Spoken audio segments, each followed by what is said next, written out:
warganet, bertemu lagi nih sama saya Winnie.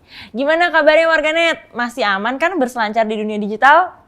Nah, di video kali ini kita akan belajar nih cara-cara menghindari penipuan transaksi digital.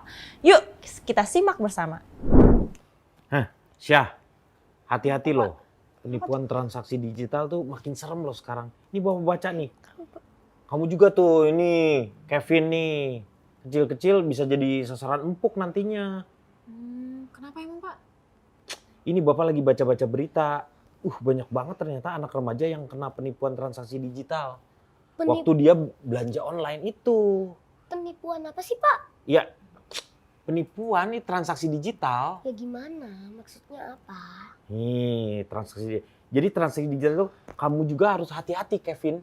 Karena kamu kan masih kecil, kamu kan sering ketemu sama orang-orang tuh Ya, kalau main games, interaksi dengan orang lain, orang asing yang kamu nggak kenal, seperti itu. Dan kamu juga suka beli apa tuh yang mutiara tuh apa ya? Intan mutiara. Diamond Pak. Diamond itu.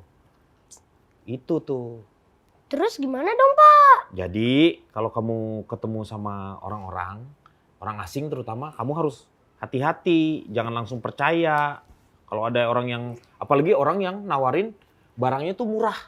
Wah itu kamu harus hati-hati banget. Kamu terutama Sya yang harus hati-hati tuh. Sasha kan udah sering belanja Pak, udah ngerti kok, aman Sasha mah. Emang gimana Kak cara nggak kena penipuan transisi digital? Transaksi. Caranya biar kamu gak gampang kena tipu penipuan transaksi digital. Nah jelasin. Jadi Vin, yang pertama itu kan kamu sering tuh lihat ada barang-barang murah banget nih, misal ada yang jual diamond murah banget.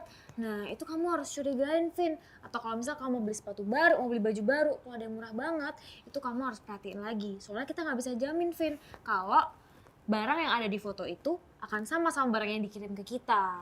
Oke Kevin bakal inget terus kok Kak. Nah gitu, jadi harus waspada ya. Oke. Nah terus kedua, kamu Benar. juga bisa cek rekam jejak penjual. Nah jadi kamu bisa cari tahu tuh, biasanya toko yang kamu mau beli itu dia pernah melakukan penipuan atau enggak. Soalnya biasanya kalau dia pernah nipu, Vin, di bagian testimoni itu akan ada reviewnya gitu deh, review jelek-jeleknya pasti. Jadi ngasih tahu tuh si orang-orang tuh bahwa si ini tuh begini. Nipu nih, begini. barang Jadi kita yang lebih dikirim nggak hati-hati. sesuai. Iya. Bener, nah kalau ada review kayak gitu, jangan deh beli di toko itu. Siap Kak.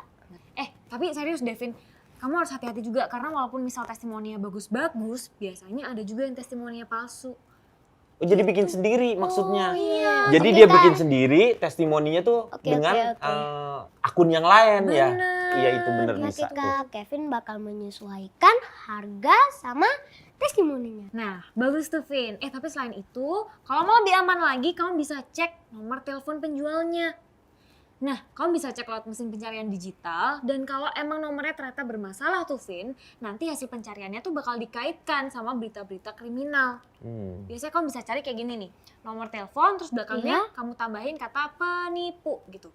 Kalau dia emang pernah nipu, nanti langsung keluar semua tuh, wah penipu jual baju, penipu jual sepatu. Kalau udah ada berita-berita kayak gitu, udah deh jangan dibeli, daripada ntar barang kamu nggak sampai. Nah terus ada lagi. Oke, gimana tuh? Yang keempat, ini penting banget juga. Kamu harus simpen bukti transaksi kamu. Jadi kalau misalnya kamu beli lewat ATM kan biasanya ada Oh stoknya jadi tuh, Pak. bukti ya, Nah, nanti jadi bukti kalau bener. dilaporkan ya. Itu harus Bener. difoto. Terus kalau emang kamu chatting nih sama penjualnya, itu bisa di screenshot juga kan kalau di HP kan. Oke Kak. Nah, kan jaga-jaga ya kan Bener Pak, siapa sih. tahu Iya. kan kalau kejadian gak enak kan walaupun amit-amit ya. Jangan sampai terjadi. Nah, itu bisa buat bukti buat dilaporin ke pihak berwajib. Gitu, Vin. Oke Kak. Tapi kamu jangan seneng dulu, masih ada yang terakhir. Apa tuh Kak? Yang paling penting, kamu itu harus pilih e-commerce yang tepat dan terpercaya. Oke. Terus gimana caranya tuh Syah? Iya, gimana Biar kita tahu caranya, Kak? e-commerce-nya itu terpercaya. Nah, Vin, Pak, dan untuk teman-teman di rumah, untuk tips-tips memilih e-commerce yang tepat dan terpercaya, aku minta tolong Kak Winnie dong buat jelasin. Siap Sasha. Nah warganet, inilah beberapa tips memilih e-commerce. Pertama, pilihlah e-commerce yang banyak digunakan. Memilih e-commerce yang banyak digunakan oleh pengguna digital memberikan peluang yang lebih besar agar usahamu laku terjual. Selain itu, banyaknya pengguna menjadi tanda bahwa e-commerce tersebut dapat dipercaya aman dan berkualitas baik. Kedua, pastikan e-commerce yang kamu pilih punya customer service yang bisa dihubungi kapan aja. Hal ini penting nih, karena kamu bisa saja butuh mengajukan pertanyaan yang berkaitan dengan aturan penjualan di e-commerce yang kamu pakai. Selain itu, mungkin kamu juga butuh nih melakukan laporan penipuan ketika berbelanja. Masalah bisa terjadi kapan aja kan? Ketiga, pilih e-commerce yang memberikan kemudahan untuk berbincang dengan penjual atau pembeli. Interaksi antara penjual dan pembeli pasti terjadi. Tentunya pembeli mau dong dikasih respon cepat dari penjual.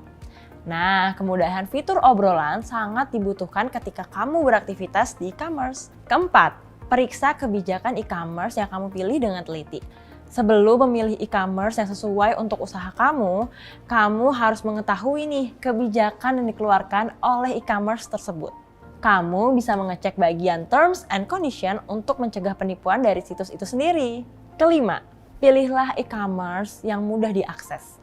E-commerce yang bisa diakses lewat komputer dan smartphone adalah pilihan yang paling tepat.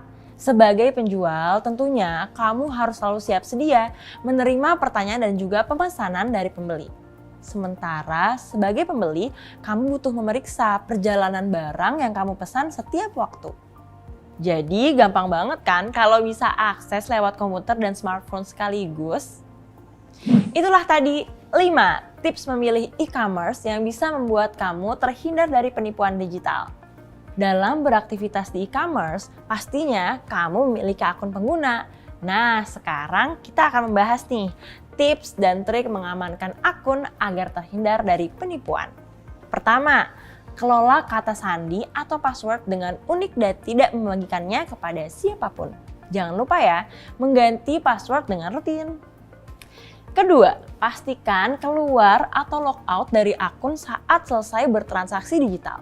Setelah itu, tutup deh aplikasi transaksi tersebut.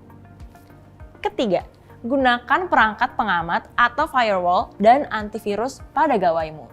Cara ini sekaligus bisa melindungi gawaimu loh. Keempat, gunakan email dengan baik. Kamu bisa mulai dengan tidak membalas email dari sumber-sumber yang tidak kamu tahu. Hati-hati ya ketika menerima pesan. Kelima, cek metode pembayaran yang telah kamu pilih. Kalau kamu keliru memilih alat pembayaran yang bersaldo kosong, barangmu tidak akan diproses oleh penjualnya. Amati dengan teliti ya. Keenam, pelajari metode konfirmasi pembayaran. Masing-masing metode pembayaran memiliki cara konfirmasi pembayaran yang berbeda-beda. Misalnya, kalau kamu bayar dengan ATM, kamu harus mengunggah bukti pembayaran yang tercetak. Kalau kamu menggunakan internet banking, biasanya kamu harus membalas SMS dengan kata "ya" untuk melakukan pembayaran. Jadi, pelajari ya metode konfirmasi dari metode pembayaran yang kamu pakai. Sebagai pengguna digital yang sering bertransaksi, informasi-informasi ini harus selalu kamu ingat ya. Jangan sampai kamu terjerat dalam penipuan.